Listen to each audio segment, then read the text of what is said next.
Good afternoon to each and every one. Within the midst of death, there is life. And I stand here with no strength or power of my own. But I'm going to lean on God for the understanding that I don't have of what really happened. I want to thank God for the life that's saved today. My son is gone. He doesn't have a chance to come back and make wrong right or apologize. But I stand here today talking to each and every one, whether it's a male or a female, a grandmother, a grandfather. My heart hurts. I can't even eat. This community and this area is where my son grew up in from the age of 6 years old. He migrated from the island of Trinidad and Tobago. My son went to PS 289 and then he went to 390, I think just your side. And you know what? You all might not really know who my son is. You all really will know who my son is because you all didn't get to spend quality time with my son. At the end of the day, I want you all to know this was my son. And this what happened as a mother and as a grandmother. I do not wish this on my worst enemy. My son was hit in his head. He doesn't know what hit him.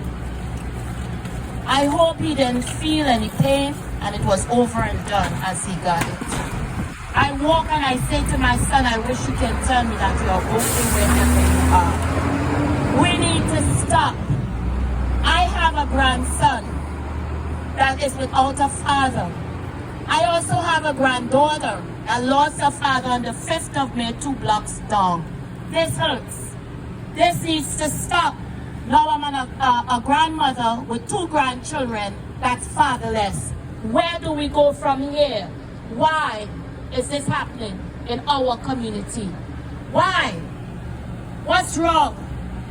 First to begin, as we talk, people call us snitch because we talk, but somebody has to say something. This has to stop.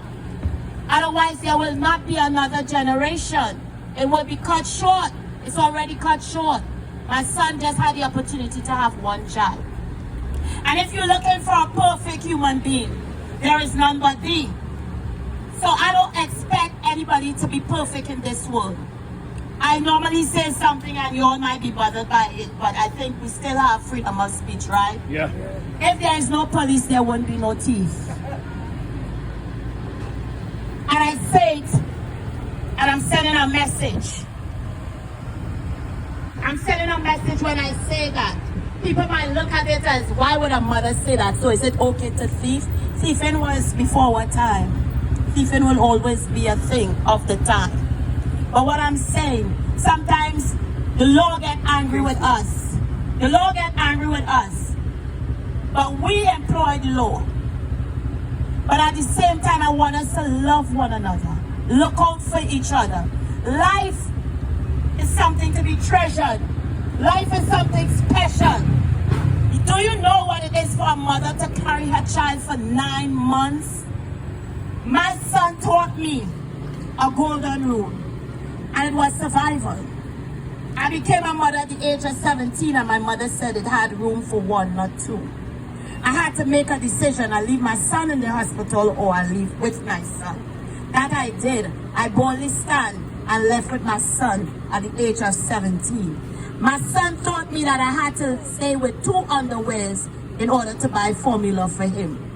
And so when I tell you it hurt my heart that my son is not here, he teach me the survival kit. That I can throw water with garlic in my pot and make people think I was having a big meal when there was actually garlic and water in my pot.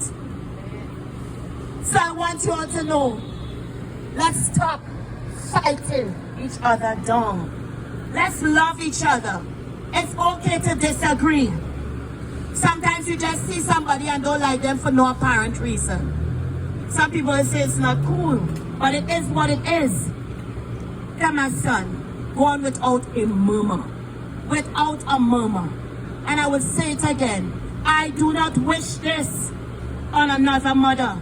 I do not wish this on a brother, a son, a grandmother. Because it's not only a mother feels the pain. I feel the pain. I'm talking and I'm standing here and I say, I didn't think I have the strength to stand here.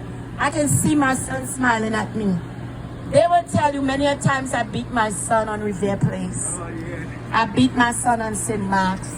I beat my son on Dean. I beat my son on St. Mark's. And you know what? You know what was happening while I was beating my son? I was arrested for disciplining my son. I was arrested for protecting my son to make him a better person for today's world. And instead of that, I was being punished. But you know what? I take that punishment and I stand still strong, saying at the end of the day, Renaldo Joseph was my child.